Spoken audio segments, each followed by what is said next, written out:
3월 4일 화요일 새벽 기도에 하나님 앞에 드립니다. 오늘 함께 기도할 지구촌의 미전도 종족은 파키스탄에 있는 싱키 카이겔리족입니다. 카이겔리족은 파키스탄에만 40만 5천 명이 살고 있게 되고 싱키 언어를 쓰게 되고 이슬람 신앙을 신봉하며 기독교인들은 0.0% 찾아볼 수가 없게 됩니다. 카이겔리 종족은 도시에 살기도 하고 시골에 살기도 하는 다양한 집단인데요. 도시에 사는 카이겔리족은 현대 파키스탄 사회 속에 참여하며 의학이나 엔터테인 그리고 고등교육, 행정과 정치 분야에 이렇게 참여한다 말입니다. 농촌에 있는 카이겔리족 속은 농업과 축산업에 종사하며 또한 살아간다라고 말하게 됩니다. 그리고 전통적인 그러한 아시아의 그런 문화 가운데서 아들이 재산을 상속받게 되고 장남은 아버지가 죽은 후 가장이 된다라고 하게 되는 것입니다. 그 가운데 이 공동체 안에 기독교인이 거의 전혀 없고 복음을 받아들인 사람들이 이제 처음이라서 한두 사람으로 시작할 수 없고 또 더 많은 사람들이 이렇게 나타나서 그들에게 전도하게 되고 지속적인 전도 가운데서 복음의 결실을 받아들일 수 있는 많은 사람들이 나타날 수 있도록 위에서 기도해 주시기 바랍니다. 그들의 가정이 온전히 그리스도의 사랑과 하나님의 축복 가운데서 변화되는 그 은혜를 경험할 수 있도록 위에서 기도해 주시기를 바랍니다. 신디오로 된 성경과 예수님의 영상, 신구약 성경이 다 완역이 되어 있고 온라인 성경도 준비되어 있다고 합니다. 이 카이겔리족을 위해서 여러분 기도해 주시기를 바랍니다. 오늘 우리에게 주신 말씀은 누가복음 8장 40절입니다. 예수께서 돌아오심에 무리가 환영하니 이는 다 기다렸음이러라.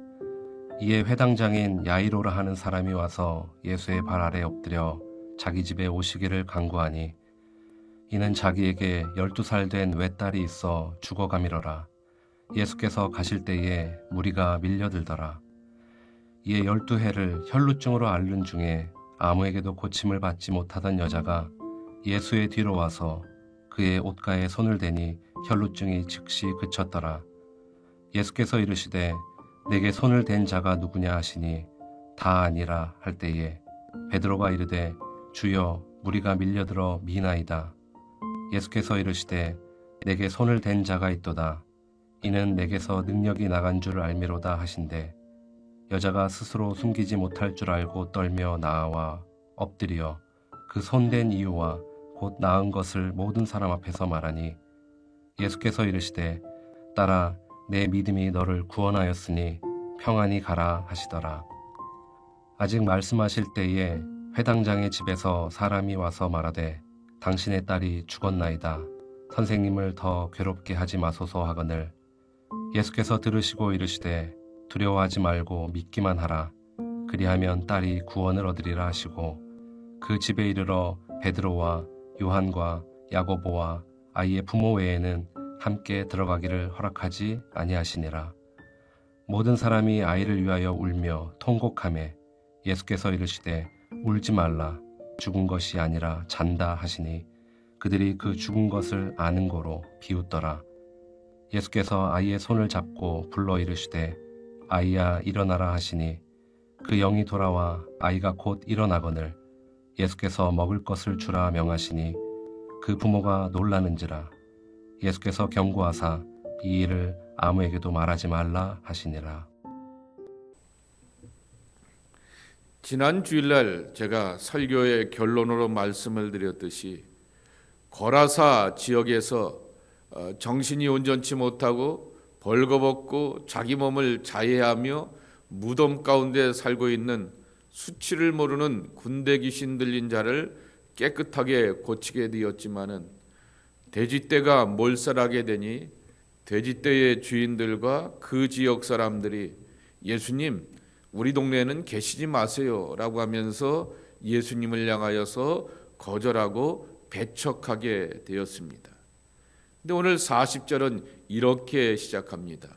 저 갈릴리 호수 맞은편에 있게 되었던 데카볼리의 이방 땅에서 다시금 갈릴리 지역으로 돌아오게 되시니 무리가 환영하니 다 기다렸음이로라 라고 말하게 됩니다.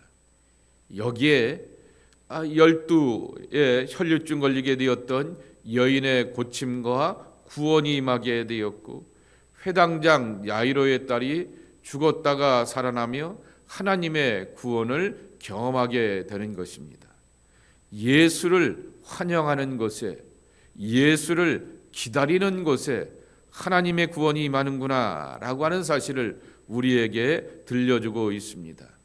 예수님이 능력의 여부가 문제가 아니라 예수님이 많은 권세와 지혜와 귀하고 소중한 생명의 말씀을 우리에게 전할 수 있는 능력의 여부가 문제가 아니라 아무리 좋은 것을 갖고 있어도 아이가 엄마와 아빠를 향해서 등지고 나 삐졌어요 라고 말하게 되면 아무것도 자기 엄마와 자기 아버지한테 받아먹을 수가 없게 되는 것처럼 예수님을 향하여서 환영하지 않고 거절하고 배척하게 되면 하나님의 구원의 놀라운 역사를 경험할 수가 없다라고 하는 것입니다. 내일서부터 사순절이 시작되게 됩니다. 사순절이 시작되었을 때 우리는 다시금 주님의 십자가를 묵상하게 되고 희생과 고난을 묵상하게 되고 우리 가운데 부활을 주셨던 주님을 다시 한번 기대하며 승리와 생명을 사모하게 됩니다. 이 아침에 여러분을 모두를 축복합니다. 예수님을 향하여서 환영하며 예수님을 향하여서 간절히 기다리는 여러분 되시길 축복합니다. 그러며 여러분의 삶 가운데 꼭 필요한 하나님의 구원의 놀라운 역사를 경험하는 하나님의 사람들 되길 축복합니다. 두 번째로는 오늘 말씀을 가만히 보시게 되면서 공교로운 숫자 하나가 있게 됩니다. 12입니다. 혈류증 걸리게 되었던 여인도 12회를 앓고 하혈을 하면서 온갖 고생을 다하게 되었다. 43절에 말씀하게 됩니다. 회당장 야이로의 딸이 거반 죽게 되었는데 42절 말씀에 보게 되면은 자기의 12살 된 외딸이라고 말하게 됩니다. 소중한 딸이지만은 그 딸이 12살이라고 하는 것입니다. 공교롭게도 12라고 하는 이 상징적인 의미를 담고 있게 되는 것입니다.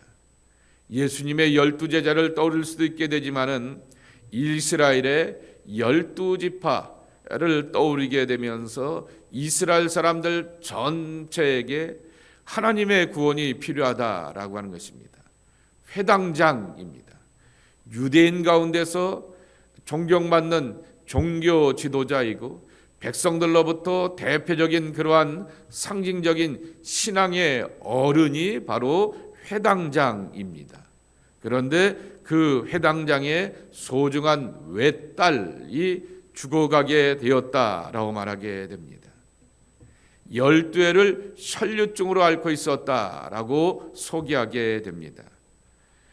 그러면 이 하혈을 하게 되었던 여인은 부정한 이 구역의 구약 성경의 내위기의 개념으로 표현한다면 유출이 있기 때문에 성전에 올 수가 없게 되고 공동체에 함께 머물면서 사람들과 만나지 않고 자기 집에서 기거해야 하는 그러한 사람입니다.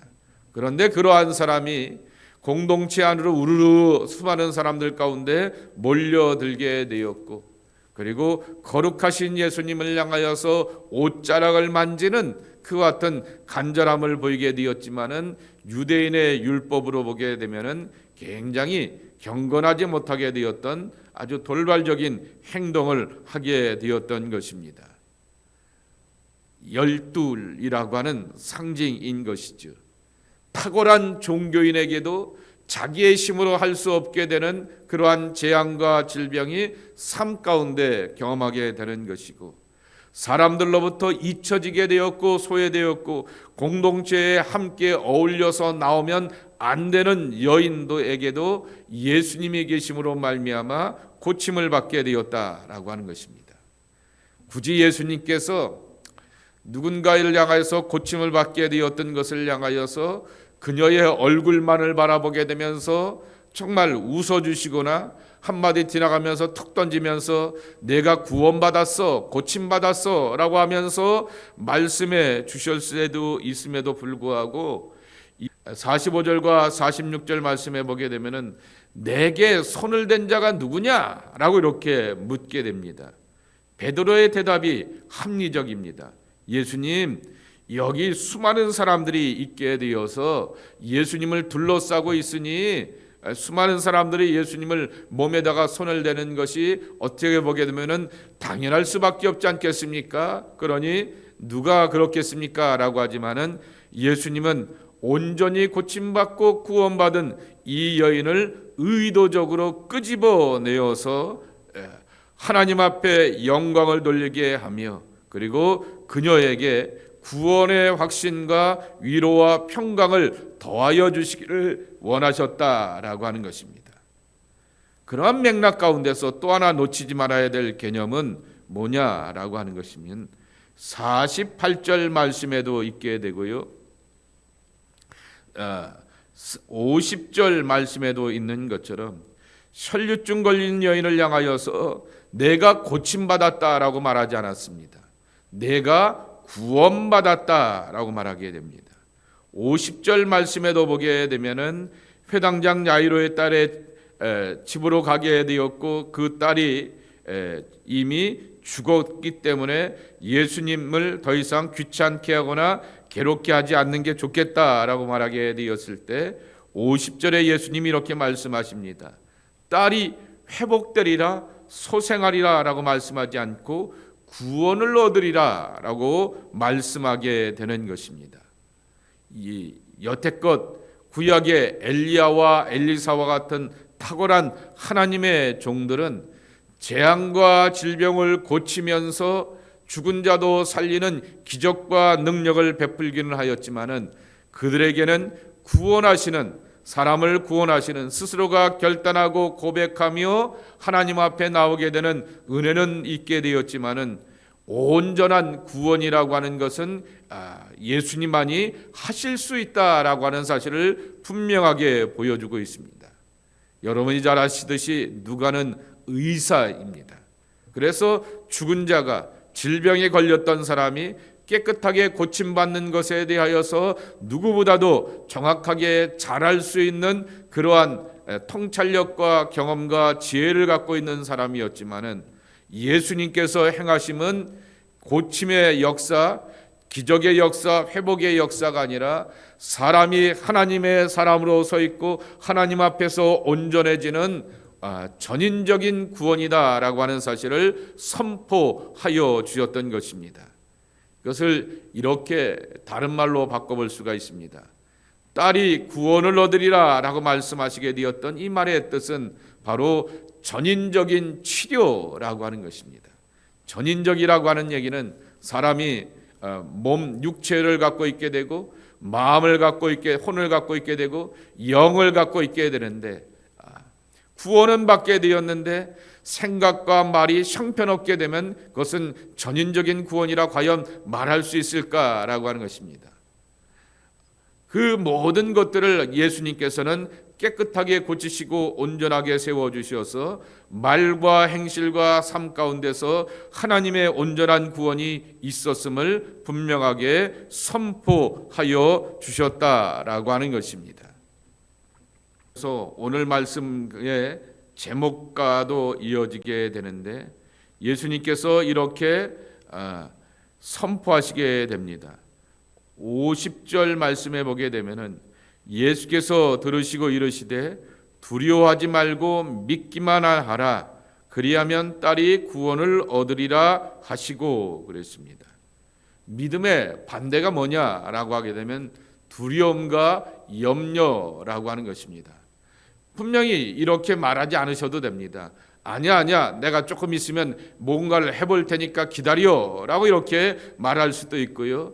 나를 믿으면 하나님의 온전한 구원과 기적이 여기서 나타날 거야 라고 이렇게 말씀하실 수도 있음에도 불구하고 두려워하지 말라라고 하는 것입니다. 이미 회당장 야이로에 따른 예수님이 이 집에 도착하시게 되었을 때 죽었습니다. 그러니 더 이상 두려워할 일이 없게 되는 그러한 형편이죠. 세상적인 그러한 경험과 관례를 따르게 되면은 이제 장례를 치르게 되면 되는 것이고 정리하면 되는 것이고 예수님은 빠져서 이 죽음의 뒷자리 가운데서 나와 계시면 되는 거죠. 근데 예수님은 믿음을 가지라라고 말씀하시며 또 하나 거절하고 거부하면서 우리 안에서 담지 말아야 될 것이 있는데 두려워하지 말라라고 하는 말씀인 것입니다. 두려움은 항상 미래의 문제입니다. 두려움은 항상 내일에 대한 고민입니다. 내일은 뭐 해먹고 살지? 내일은 누구를 만나지? 내일은 그 사람과 이렇게 이런 일들을 풀어가야 될 텐데 라고 하면서 나름대로의 계획과 고민 가운데서 두려워하게 되고 조심하게 되고 여러 가지로 이렇게 생각이 깊어지게 되는데 두려워한다라고 하는 말씀을 두려워하지 말라라고 하는 말씀을 예수님께서 이 회당장의 집에서 선포하게 되었던 것은 이 아이의 미래가 그리고 이 집안의 슬픔이 더 이상 임하지 않게 되고 그칠 것이다 라고 하는 것을 선포하시게 되면서 믿음을 가지라 라고 하는 것입니다. Have a faith라고 이렇게 분명하게 선포하여 주고 있는 것입니다. 그래 이와 같은 믿기만 하라라고 하는 것, 믿음이라고 하는 것은 주님을 온전히 바라보는 것입니다. 주님을 바라보고 십자가를 바라보다가 이 십자가 옆에 있는 다른 사물들을 바라보며 두리번거리면서 다른 것에 마음 빼앗기고 생각에 초점을 잃어버린 것이 아니라 믿음의 주여 온전케 하시는 나의 구원이 되시는 예수님만 바라보고 그 안에서 삶의 답을 찾아가게 되는 것입니다. 신앙이란 초점 맞추기입니다. 신앙이란 눈의 초점을 예수님께로 분명히 하는 그러한 여정이라 과정이라 말할 수 있다라고 하는 것입니다. 그래서 예수님은 두려워하지 말고 믿기만 하라라고 분명하게 선포하여 주셨던 것입니다. 어떠한 상황과 형편 가운데서 하나님에 대한 신뢰와 믿음을 가지고서 내가 처음 예수님을 찾아왔을 때의 그 간절함을 가지고서 한결같음을 가지고 주님 앞에 나와 기도하며 하나님의 구원을 간구하는 것이 우리 모두가 되어야 하겠다라고 하는 것입니다. 고침받은 것으로 끝나는 것이 아니라 누가는 분명하게 선포합니다. 구원받았다라고 말씀하여 주셨듯이 이와 같은 하나님의 전인적인 치료와 구원이 저와 여러분들 속에서도 임해야 하겠습니다. 요한의 슬레가 이렇게 변하게 됩니다.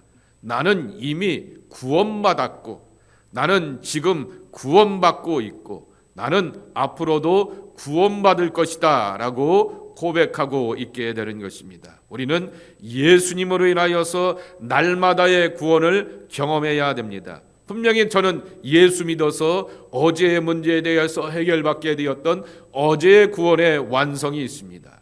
그러나 오늘도 여전히 내 삶에는 구원이 필요합니다. 많은 숙제가 필요하고 과제가 필요하고 사역들 가운데서의 어려움들이 있게 됩니다. 그 속에 예수님이 필요하고 만져주심이 필요하고 도우심이 필요한 것이죠. 오늘의 구원입니다. 내일에도 내게는 여전히 많은 기도 제목과 삶의 숙제들이 놓여져 있게 되는 것입니다. 내일의 구원도 필요하다라고 하는 것입니다. 날마다 믿음을 가지고서 우리의 삶 가운데 다가오시게 되었던 예수님을 40절 말씀에도 있듯이 환영하고 기다리며 그분과 함께 살아가면서 삶의 온전한 구원을 경험하는 하나님의 사람들이 저와 여러분 모두가 되기를 예수님의 이름으로 간절히 축복합니다. 내일서부터는 사순절이 시작되면서 기도학교를 가지고 우리가 40일 동안 시작하려고 하게 됩니다. 그래서 이따가 가실 때 저 테이블 위에다가 교재를 내놓겠습니다. 이렇게 원하시는 분들 하나씩 가져가셔서 그 교재를 따라서 새벽 기도도 하고요, 금요 예배도 하고요, 주일 예배도 하고요, 그리고 속회도 그렇게 6주 동안 함께 모여서 쭉 이어지도록 하겠습니다. 그렇게 기도학교를 통하여서 은혜 받는 시간들 되시길 바랍니다. 기도합니다. 자비로우신 아버지 하나님, 오늘 우리를 향하여서 고침을 주었던 주님의 고침과 구원의 아름다운 일들을 함께 만나고 경험하는 저희들 모두가 되게 하여 주시오니 참으로 감사를 드립니다. 믿기만 하며 구원받고 회복되며 하나님 앞에 영광 돌리는 회복의 사람들이 우리 모두가 되게 하여 주시옵소서. 이 시간도 주님 앞에 나와 기도하며 삶의 모든 문제들을 주님 앞에 맡길 때 하나님께서 우리를 붙들어 주시옵시고 회복시켜 주시고 치료하여 주시고 온전히 세워 주시는 전인적인 구원을 맛보고 경험하는 하나님의 복된 사람들 다 되기를 원합니다. 주님 붙들고 의지하며 승리하는 하나님의 거룩한 지체들이 저희들 모두가 되게 하여 주시옵소서. 예수님의 이름으로 간절히 축복하며 기도하옵나이다. 아멘.